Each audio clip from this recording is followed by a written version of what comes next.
in the world surpassing Japan, and as per the reports in coming 2 to 3 years we may surpass Germany also.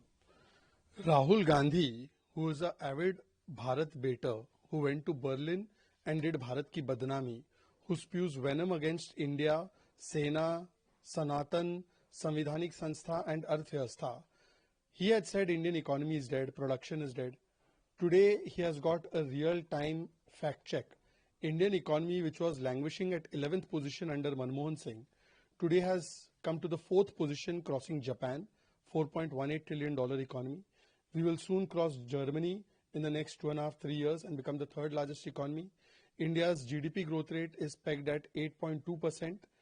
Raghuram Rajan and company and Rahul Gandhi were saying we will not cross 5%.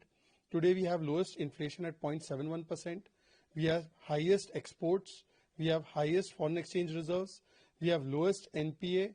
We have highest production that is taking place. Mobile phones of iPhone, Google, Samsung, they are being produced in India. Defense exports are up. And remember, there was once upon a time how the economy was suffering from policy paralysis and corruption.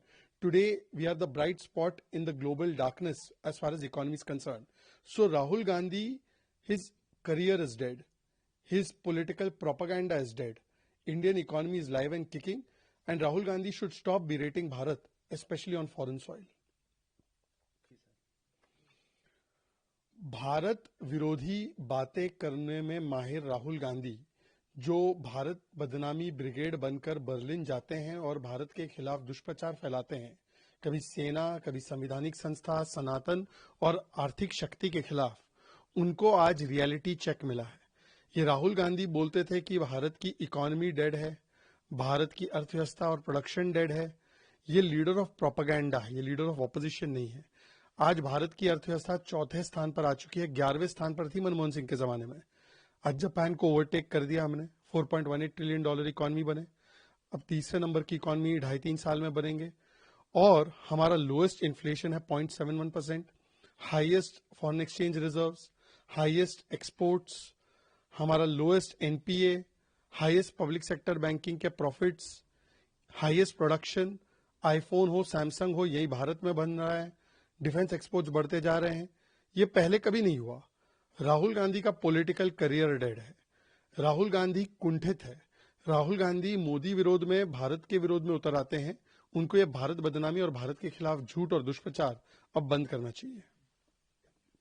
Shah ji ने कहा है कि जहां तक घुसपैठ की बात है तो बंगाल की सरकार ने बाढ़ लगाने के लिए जमीन नहीं दी, जिसकी वजह से वहां पर घुसपैठ सबसे ज्यादा होती है, जबकि अन्य राज्यों में जमीन दी जा चुकी है जहां पर प्रॉपर तरीके से फेंसिंग है और बीएसएफ वहां पर ढंग से पहरा दे पाती है।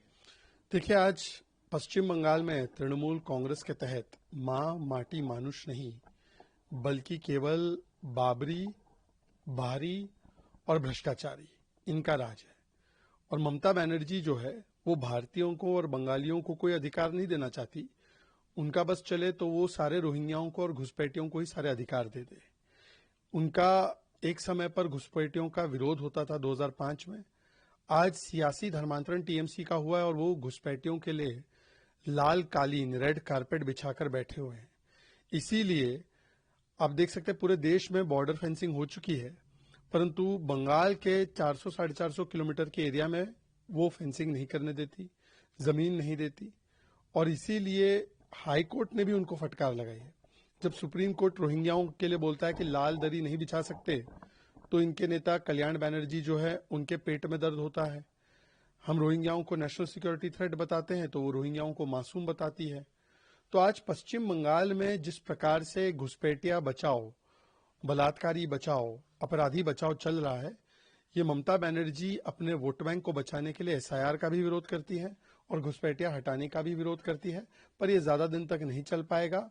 ये बाबरी, भारी और भ्रष्टाचारी, ये तीनों का अब खात्मा होने वाला है, तीनों की समाप्ति होने वाली है और तीनों पर कठोर कार्रवाई होने वाली है। जी का कहना है कि जो आरोप उनके ऊपर लगाए गए वो सरासर झूठे हैं, जमीन उन्होंने दी है। उन्होंने कहा है ये दुर्योधन और दुशासन है जो चुनाव के वक्त ही बंगाल की तरफ आते हैं।